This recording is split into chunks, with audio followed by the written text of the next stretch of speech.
So before we lay out for our chopper mortise here, we want to make sure that this thing everything is pulled tight. That's so important.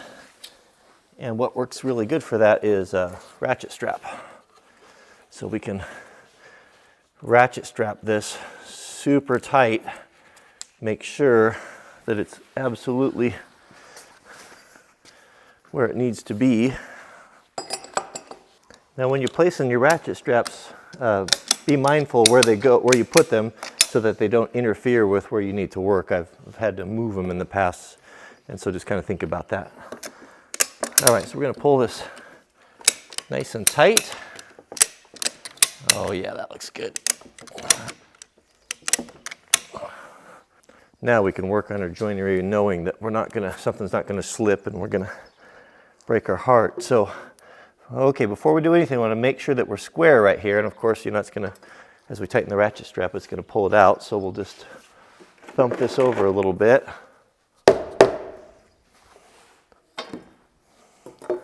Until we're absolutely square.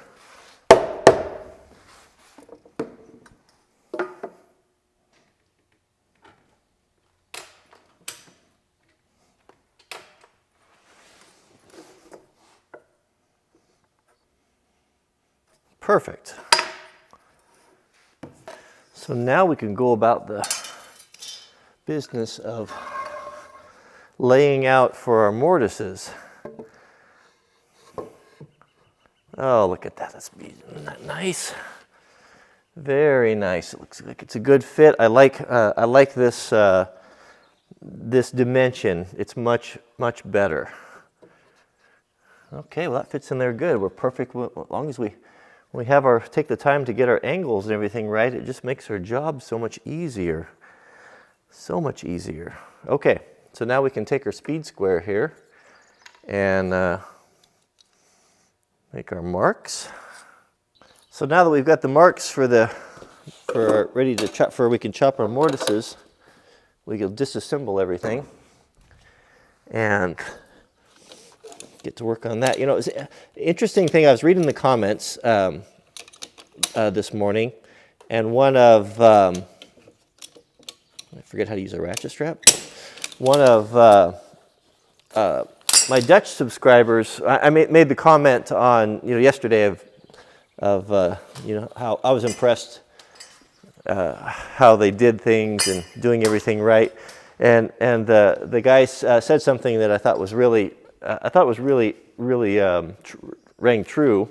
I think it's true for all of us. Is that he said, yeah, we Dutch do things right. I'm paraphrasing here, but it's because we're lazy. And when I first heard that, I thought, that doesn't sound like a good reason. But he went on to explain in a way that made so much sense to me. Is that lazy in the way that we don't want to do more work than we have to do. And so by being lazy, he meant that's why we try to do things right. If you do things right, then yes, it takes more time for the initial job, but you're done. You never have to go back and deal with it.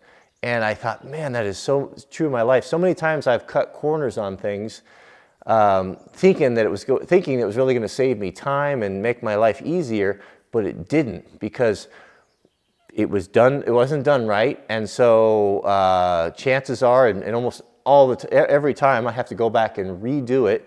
And then it's the constant worry: is it going to fail, or that shoddy roof repair, is it going to leak, and is it going to end up causing me more aggravation? And it does, by worrying about it, stewing about it, and then ultimately having to go back and drag everything out and do it over again.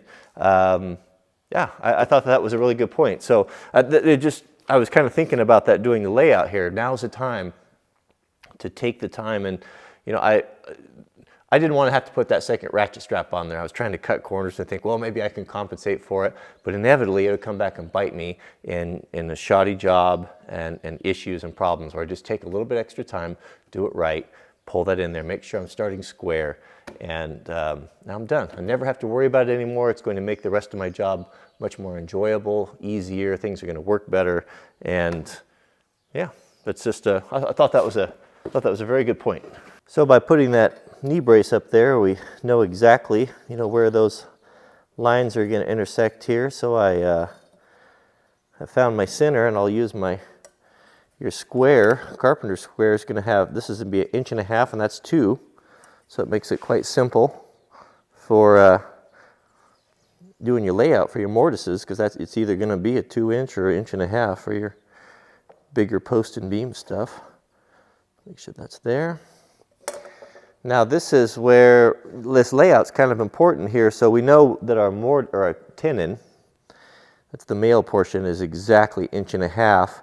This is where that fat pencil kind of comes in handy. So if I can, by having that pencil, it gives me just a little bit over, a little bit thicker or a little bit wider than the 1.5 inches, which is nice, because if they're both exactly the same size, they won't fit. Here we go. The stars and moon remind me of you. I don't know what to say. It might make you worse. I don't understand. Her problem is I think she's just a fish. I know you get it, but you don't deserve this, and I won't put. Now I chopped this mortise with just the chisel, not using the drill or drilling out the material beforehand, to help, just to show that you can do it. You can chop these mortises without any drilling whatsoever. Now a couple things that are really important about these mortises is that they need to be deeper than the tenon. So we know that a tenon should be, or mortise should go, a tenon should go into a mortise about 3 to 4 inches. I set mine at 3 inches because this is pretty small. Now, if we were to make the mortise, the same length, when the wood shrinks and dries, it would come in contact with the bottom. They would touch, and it would shear the pin, and you would lose. It would be for naught. So what you do is you make your mortises at least about a 1/4 inch. I think most people agree, about a 1/4 inch deeper than your tenon. So what I do is I just take a piece of Sharpie or something, and I've measured 3 1/4 on this, and so as I cut, I know when I'm done. So I can see down here that I'm well within my spec, and also don't forget that this is a 45 right here. So a good way to maintain that angle is that the grind on your chisel there is going to be, it looks like it's a little more than a 45, but what I typically do is I start right here and just follow that down. And keeping the chisel plumb, it'll go down there and it'll cut that nice angle, and it fits every time, or it should fit, we'll see. So let's see if it fits and how the fit looks. All right, here we go. Let's see, it goes like this.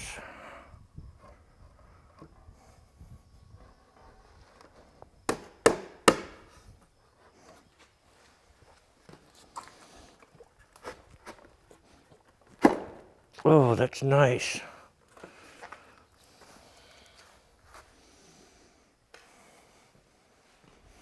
So you can take a look at our fit right there. There's our shoulder side.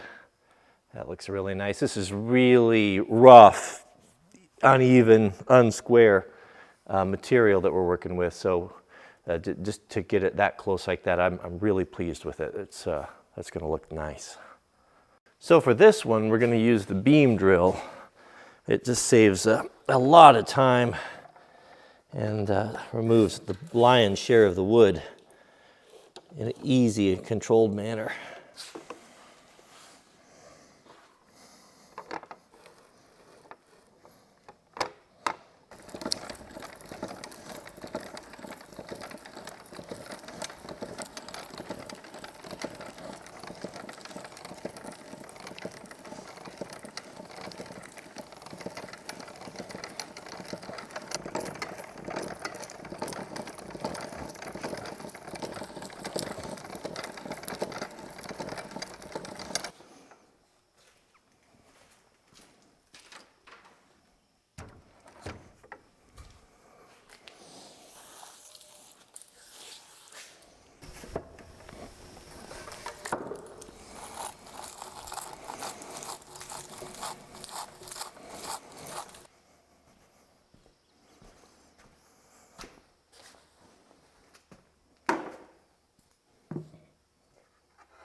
just pare those sides down a little bit. Just make sure that we don't have anything that's going to hang us up. You can see our line there. We're perfectly a 1/4 inch over our mortise depth. It looks really good, nice and clean. You don't have to worry so much about having this a smooth bottom on your mortises. It doesn't matter. It's just to make sure that there's no mountains down there or big knobs or something that's going to come in contact with the end of your tenon. But that looks pretty good. I'll just clean this out. This stuff can be hard to get out. I use compressed air is very handy there. All right, let's see how number 2 fits.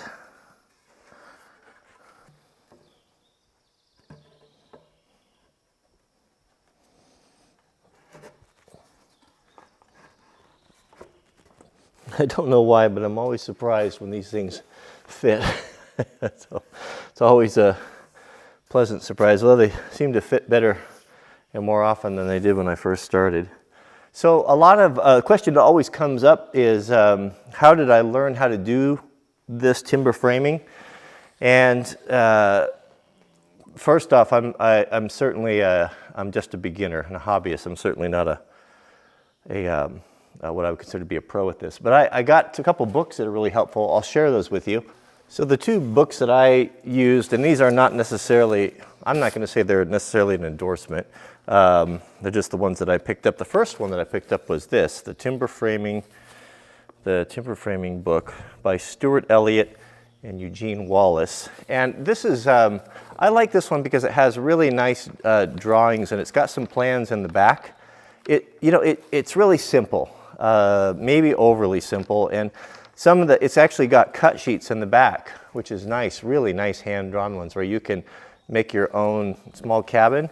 Now, I've done this twice and I've used these cut sheets and it works good, but there are some, I don't know, maybe some questionable joinery in there that isn't the best. I think it could be better. I've done it and I didn't really know better, but if I were to use it again, I would change a couple things. The second one that this is certainly more of an intro beginners. The second one that Mrs. W got for me is this one, a Timber Framer's Workbook by Steve Chappell. And this one certainly is much more advanced. I mean, if you like to geek out on engineering and I mean, it is a bit much for me. A lot of the things it's a little bit more, it's a little drier. But I do tend to go to this one more. And this one actually has the dimensions for the saw ponies, and that's something that always comes up. People want the plans for that, so you can get those dimensions for the saw ponies. And the reason why the saw ponies are so low is so because we got to work on them. You don't want to be sitting you want to sit on it at a comfortable height, like a bench height, so you can work on it. I'm going to build some sawhorses for it'd be nice to have those too. But these are the 2 books. I'll put these in my Amazon store. I think that they're on Amazon at wranglermart.com. You can go over there and you can find the tools that I use and these books, if they're still available, I'll put those in there too, under the timber framing category. All right, the moment of truth. So the nature of this is it needs to all go together at the same time. All right, so pull this back. We'll have to put this one through first.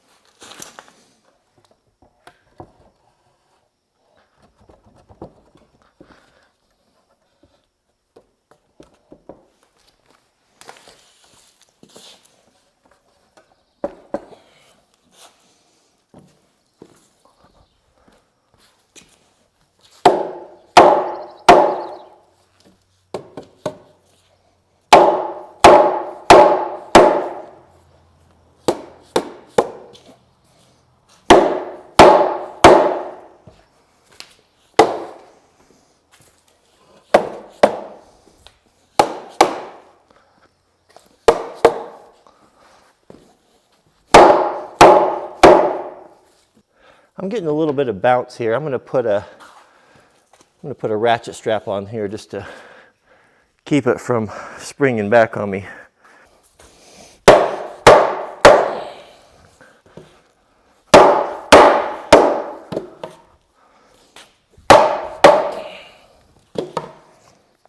I'm gonna have to pull that angle in here too, I can see.